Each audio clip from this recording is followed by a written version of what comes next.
చెప్పిస్తావా? Voltage check చేద్దాం. Voltage ఎలా ఉంటుందని చెక్ చేద్దాం. చూడండి, ఇది ఇప్పుడు ఫేజ్ టు న్యూట్రల్ చూద్దాం.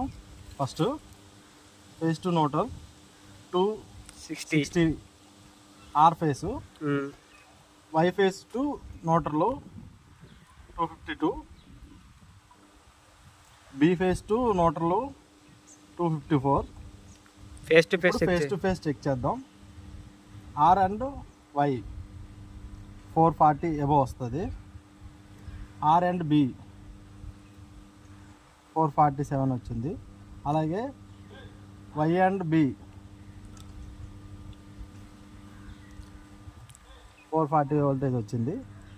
ఇది వోల్ట్ మీటర్ యొక్క వోల్టేజ్.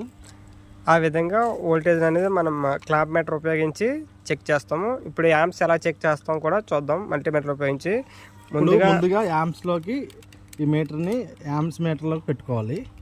పెట్టుకున్న తర్వాత ఒక్కొక్క న్యూట్రల్ నుంచి చెక్ చేద్దాం. న్యూట్రల్లో ఒక్కొక్క వైర్ చెక్ చేయాలి. 0 వచ్చింది అంటే లోడ్ కరెక్ట్గా ఉన్నట్టు, బాగా బ్యాలెన్సింగ్గా ఉంది. వై ఫేస్ చెక్ చేద్దాం. యాంప్స్ తక్కువ పడింది ఎందుకంటే ఇది స్ట్రేషన్ ట్రాన్స్ఫార్మర్ కాబట్టి. చూడండి, 17 యాంప్స్ న్యూట్రల్ మీద, ఆర్ ఫేస్ మీద 4 యాంప్స్, వై ఫేస్ మీద 8 యాంప్స్, అలాగే బి ఫేస్ మీద 17 యాంప్స్ వచ్చింది.